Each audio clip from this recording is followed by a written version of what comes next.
Baiklah, Assalamualaikum warahmatullahi wabarakatuh. Perkenalkan, saya Dewi Lestari. Di sini saya akan memaparkan materi yang akan saya bawakan hari ini yang berjudul Ovarium Embriologi Perkembangan. Seperti yang kita tahu, embrio alat kelamin pada masa prenatal pada stadium indifferens, kedua jenis kelamin embrio belum dapat dibedakan di dalam tubuh embrio. Terdapat sepasang calon gonad atau unlatched atau primordium. Bagian utama dari gonad disebut genital tract. Genital tract sendiri terbagi menjadi dua bagian. Yang pertama ada korteks bagian luar, yang kedua ada medula bagian dalam. Gonad berfungsi menjadi normal bila genital tract memperoleh primordial germ cell atau PGC atau primary sex cell. Tanda adanya PGC gonad tidak akan berkembang menjadi kelenjar kelamin atau testis atau ovarium. Perkembangan embrio ovarium.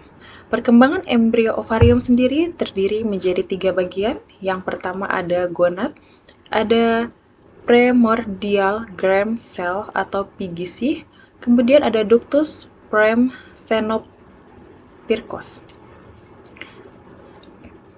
Alat kelamin luar pada wanita, perkembangan embrionalnya sama dengan pada pria. Pada pria sendiri itu ada 5. Yang pertama ada genital tubercle, ada genital fold, ada genital swelling, ada dorsal sinus urogenitalis, sinus uregenitalis. Pada wanita ada klitoris, ada labia minora, ada labia mayora, ada selaput himen, ada uretra, vestibulum, vagina, dan vulva. Seperti gambar yang sudah tertera, di situ bentuknya ovarium. Morfologi ovarium sendiri, struktur ovarium berbentuk seperti buah kenari. Panjangnya 1,5 inci atau 4 cm, lebarnya 1,5 inci, tebalnya 1 cm. Struktur ovarium itu berada di dekat dinding pelvis di fossa ovarica. Perletakan ovarium sendiri berada di ligamentum latum, di ligamentum mesovarium, di ligamentum suspensorium ovari, di ligamentum ovari.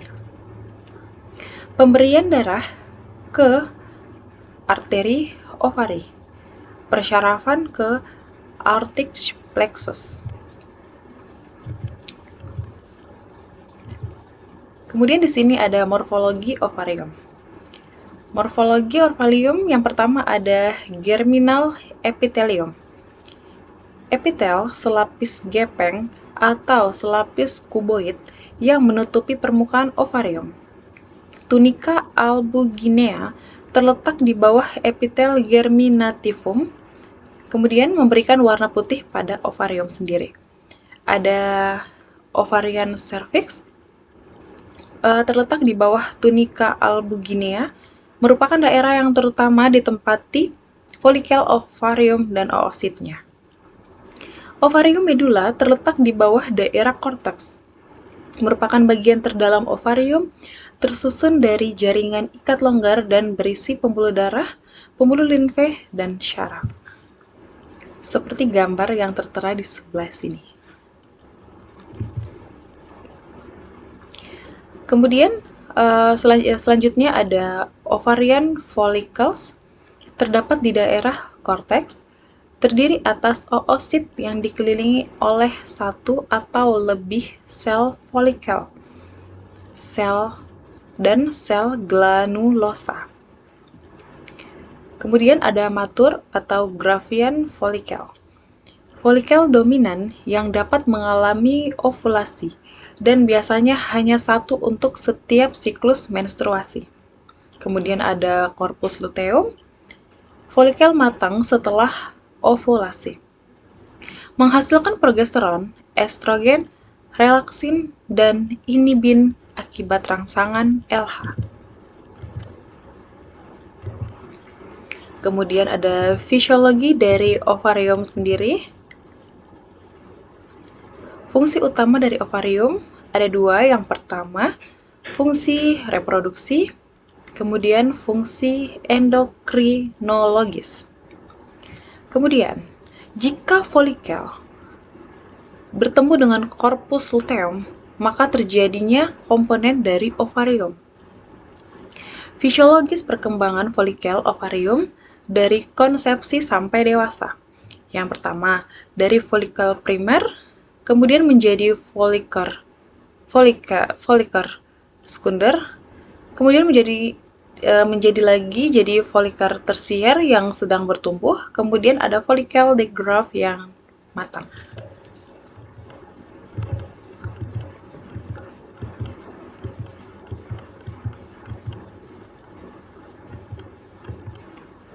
Kemudian di sini ada fisiologi perkembangan ovarium.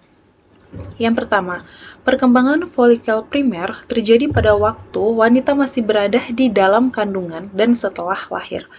Folikel primer berasal dari satu sel epitel benih yang membelah diri. Sel yang nantinya menjadi sel telur berada di tengah dikelilingi oleh sel-sel kecil hasil pembelahan tadi. Folikel primer ini kebanyakan berada langsung di bawah kulit ovarium atau tunika albugenia dan belum terbungkus oleh membrana vitelin. Perkembangan folikel primer menjadi sekunder terjadi pada waktu wanita telah lahir dan menjalani proses pendewasaan tubuh. Kemudian, tidak semua folikel primer berkembang menjadi sekunder. Flicker sekunder terletak agak jauh dari permukaan ovarium dan ovumnya. Telah mempunyai pembungkus membrana vitelin serta terdapatnya membran tebal atau zona pellucida. Kemudian yang ketiga, perkembangan folikel sekunder menjadi folikel tersier terjadi pada waktu wanita menjadi dewasa dan dilanjutkan pada waktu wanita mengalami siklus ovulasi. Perkembangan folikel sekunder menjadi folikel tersier ditandai dengan lebih banyaknya sel-sel granulosa. Pertumbuhan sel-sel granulosa yang terdapat pada pertumbuhan folikel lebih cepat sehingga di bagian dalam terdapat ruangan antrum folliculi yang berisi cairan folikel atau liquor folliculi yang kaya akan protein dan progesteron. Yang keempat, pertumbuhan folikel tersier menjadi folikel degrowth. Hanya terjadi proses pematangan folikel saja. Pada folikel degrowth, sel telur terbungkus dan massa sel culumus oophorus atau discus polygerus. Karena ukurannya bertambah besar, folikel degrowth yang matang menonjol keluar melalui korteks ke permukaan ovarium. Folikel tersier yang besar dan terdekat menjadi folikel degrowth atau telah menjadi folikel degrowth tetapi tidak berhasil pecah pada waktu ovulasi akan menjadi folikel atresia. Kemudian, awal mula prosesnya folikel degrowth yang pertama itu dari folikel primer, kemudian menuju ke folikel sekunder, setelah itu menuju ke folikel tersier. Seperti gambar yang telah tertera pada gambar ini. Ini adalah proses dari folikel degrowth. Kemudian ada steroidogenesis di ovarium. Steroidogenesis proses pembentukan hormon steroid, baik itu di kelenjar adrenal, testis, dan ovarium. Sekitar 80% kolesterol digunakan untuk sintesis hormon seks steroid. Pada wanita, ovum yang matang akan mensintesis dan mensekresi hormon steroid yang aktif. Ovarium yang normal merupakan sumber utama dari pembentukan hormon tersebut. Hormon-hormon yang dihasilkan dari steroidogenesis ada 4. Yang pertama ada estrogen, kemudian ada progesteron, kemudian ada androgen, kemudian ada prolaktin. Cukup sekian dan terima kasih.